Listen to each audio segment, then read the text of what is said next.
बच्चा जब तक छोटा होता है, उसका शरीर के साथ एसोसिएशन नहीं होता है। तब अगर वो ओमकार को सुन पाता है, तो क्या ये भी सच है, जब हम नींद में होते हैं, जब हमें शरीर का बोध नहीं होता, अथवा कभी किसी प्रसन्नता के भाव में, जब हम शरीर बोध से परे होते हैं, क्या तब भी हम ओमकार के निकट होते हैं?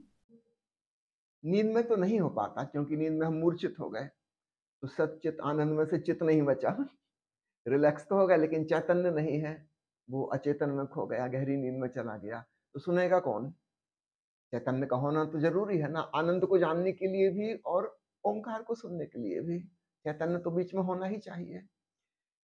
हाँ, दूसरी बात हो सकती है, आपने जो पूछा है, कभी-कभी अनायास समझो प्रकृति के सानिध्य में हम बैठे हैं और शांत हो गए। एक मौन सन्नाटे ने घेर लिया।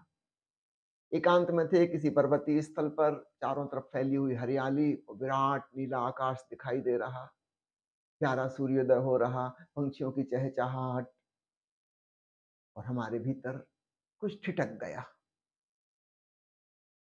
रुक गया।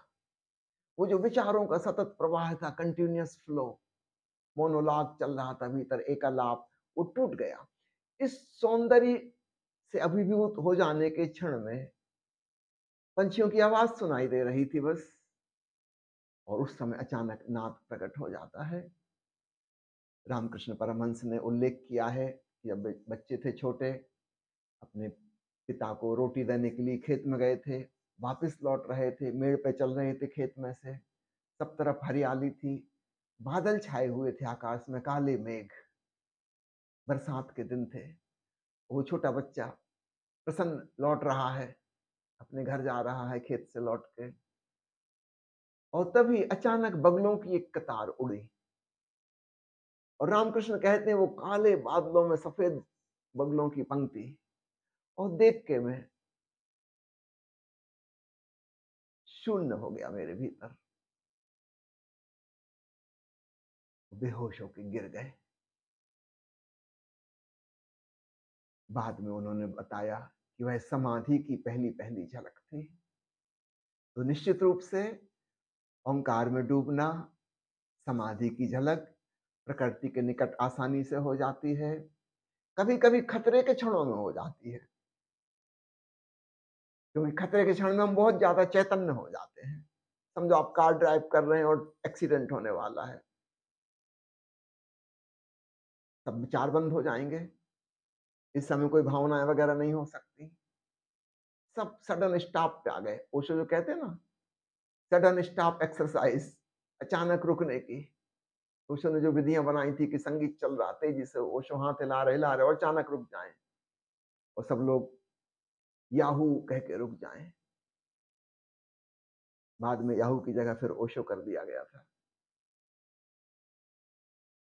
सडन स्टॉप, उसमें भी वही घटना घट सकती है। तो वो तो कृत्रिम रूप से हमने खुद किया, लेकिन प्रकृति में भी कभी कभी ऐसा अपने आप हो जाता है।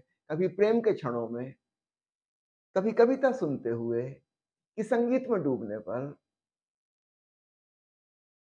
सौंदर्य से अभिभूत होकर, कि किसी चित्र को देखते हुए